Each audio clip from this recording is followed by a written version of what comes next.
every time I make green machine fritters, it's different every time. And I was thinking to myself, to get it consistent, I'm going to use my scales. And I suggest you guys do the same as well, because what it gives me is it gives me a consistency. And I love that I can get that right every time. This is a fantastic recipe, I must say.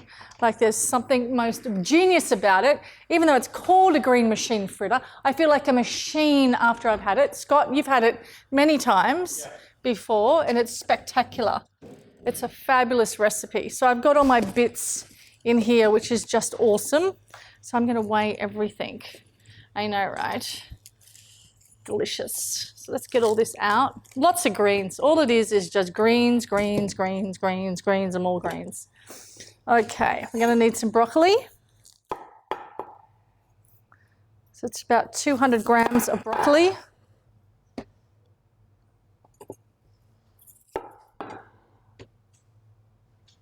Perfect. I'm going to need some zucchini.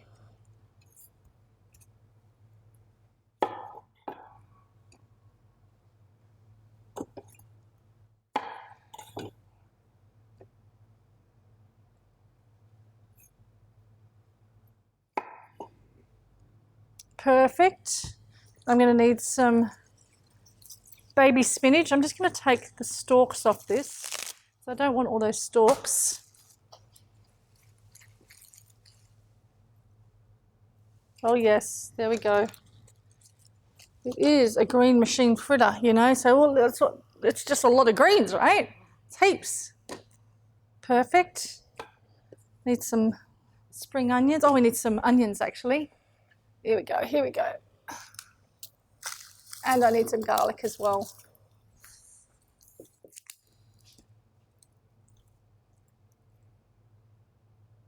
Perfect. If it's a little bit under, like 10 grams here and there, don't worry about it. You're not getting it to the gram, you're getting close to it or a little bit over, it just doesn't matter. Don't panic. But I find when I do weigh this, oh, it's so good. It's just brilliant every time. Okay, my garlic is ready. And I need some spring onions. These are really baby spring onions. Look at this. Just want to chop these bottoms off actually, because I've got onion already and I don't need this. So I'm going to use that for something else. Put that in there. Smash these up. Chop this garlic up quite finely.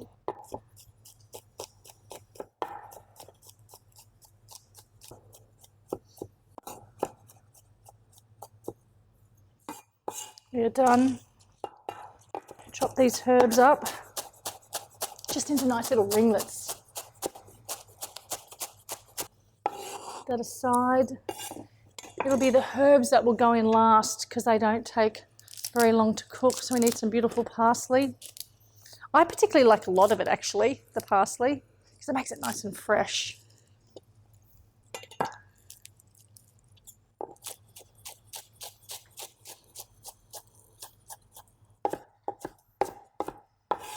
Put that to the side. My spinach. Just cut it up into chunks.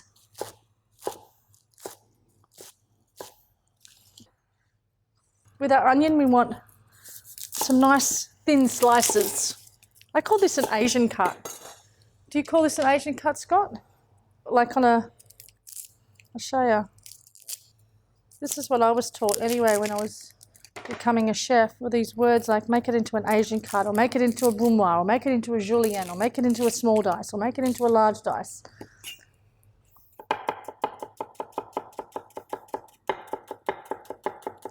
Yeah? Yeah. Cool.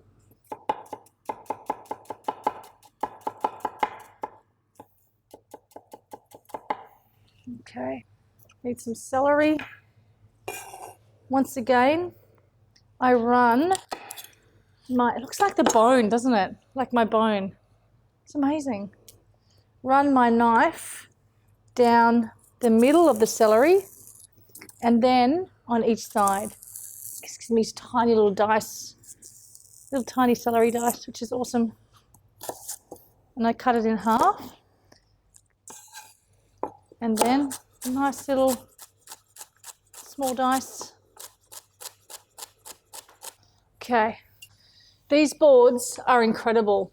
And if you get them from a hardware store, they're so much cheaper than getting them from a kitchen store, and they're amazing. You just oil them down. Incredible. This is a hardwood, and it's not sprayed or treated or anything. It's quite incredible, and I love it. And I wish for you all to grab a big chunk of wood, put it under a tea towel. I put mine under a tea towel so it doesn't move, and it creates so much ease when you're cooking. It's amazing.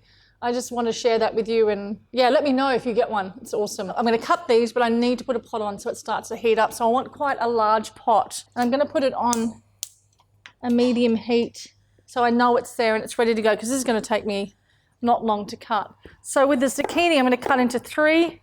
I'm going to cut into slices, and then I'm going to cut into long strips like this.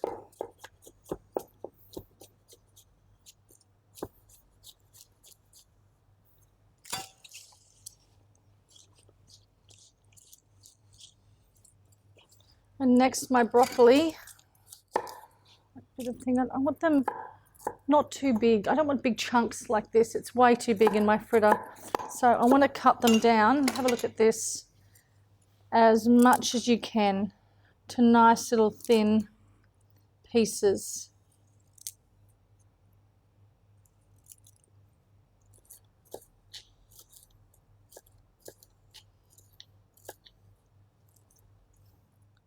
Okay, we are done here. Over to the stove.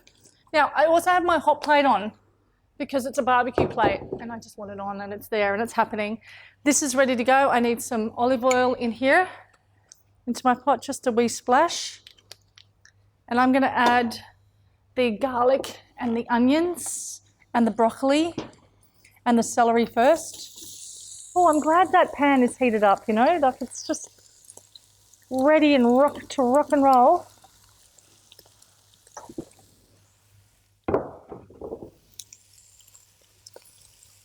So all I'm doing is cooking this down, which in other words, I'm just wilting everything down. I'm not browning, nothing like that.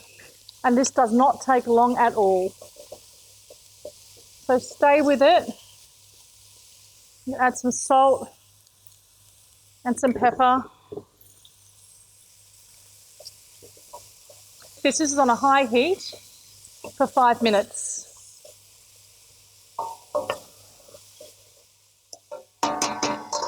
Just staying with it, just staying near it, thinking, okay, maybe I can clean up my bench a little bit, but this is right near me and I can hear it. I'm connected to my stove.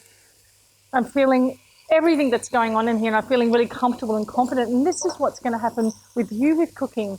You're going to get to fall in love with your stove, and all of a sudden your confidence is going to rise, and it's a beautiful thing to see, actually. I mean, it took me time, right? A lot of time. Like a long time to really understand the bits and pieces, and I still burn things, and I still muck things up, and I still break things, and I slur my words, and it's beautiful. All right, this is beautiful. It smells sensational. If this was smell-o-vision, you'd be all up in it. Just makes me just want to dive in there. With my taste buds, that is. Zucchini's next, and only for a couple of minutes. Notice how we're not putting the spinach in? Do you ask why? Is that what you just said? Why? Why? Because spinach takes seconds to cook, right? And the zucchini, the reason why we didn't put the zucchini in, guys, is because the zucchini has a high water content. We don't want to stew those onions, right? Right. Right, good. Got to teach everyone how to cook here, not just you at home, but these mobs. They're going to learn.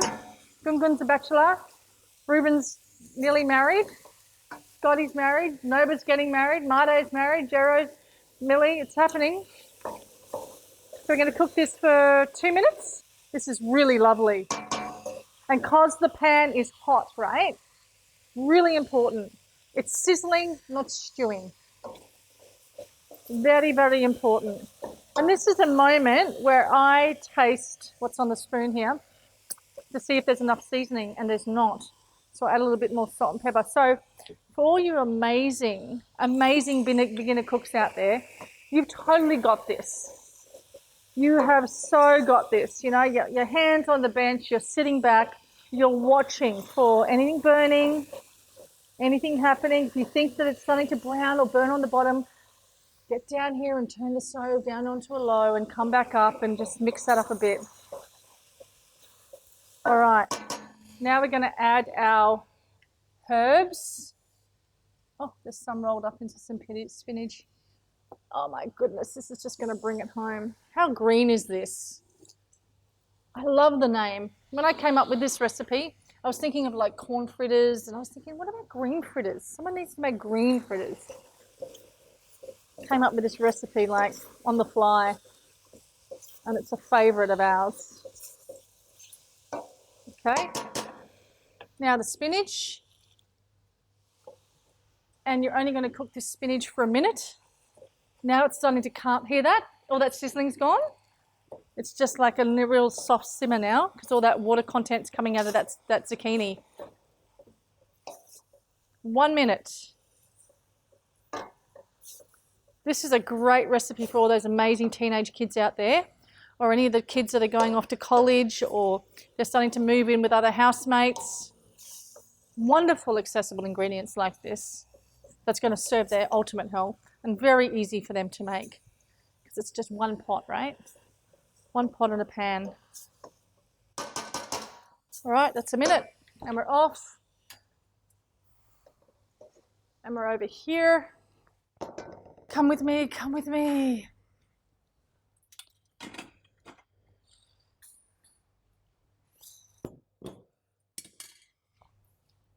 All those veggies just cooked down. It's quite amazing, actually. You know, this is why they tell us. This is why they're starting to find now that in science that amping up your plants in your world is not just good for you. It actually has a very unique quality like us. We are high water humans. Like, there's a lot of water. We're made out of water, really. Like, how much percentage of water? 60%. How much? 60. Okay. There's so much water content in vegetables. And this is why the body loves it. The body just goes, thank you, Cynthia, for feeding me plants. Keep up the good work. Amp more up. Okay, all those veggies got down to that cray-cray, right? Now you're just going to squish those juices out because we don't want all those juices. You could totally drink that juice. No problem at all. Just push as much out as you can. I mean, don't be too fierce. Just do what you can. Shoulders relaxed.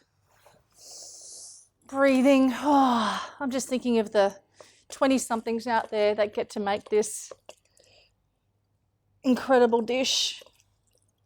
Okay, now we're ready. Now we're going to need some gluten-free flour. Here we go. Once again, we're going to weigh it.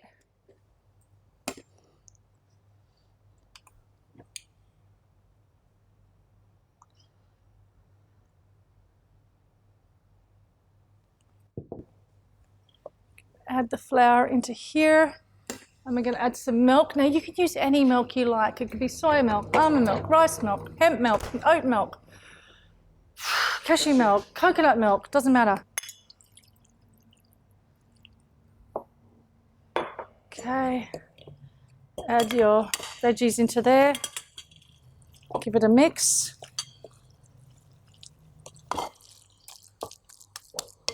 Oh yeah, baby. Green machine fritters.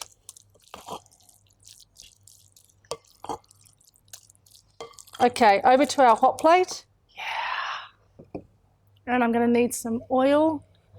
I think some coconut oil, actually.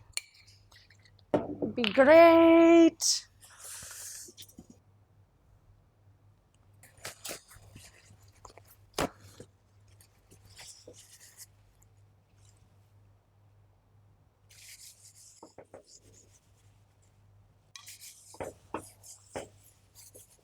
Nice and smoky too, isn't it? All right, this could be a frying pan. Like totally up to you. I just happen to have this fabulous grill plate in my kitchen, which is awesome. Okay. Nice and big.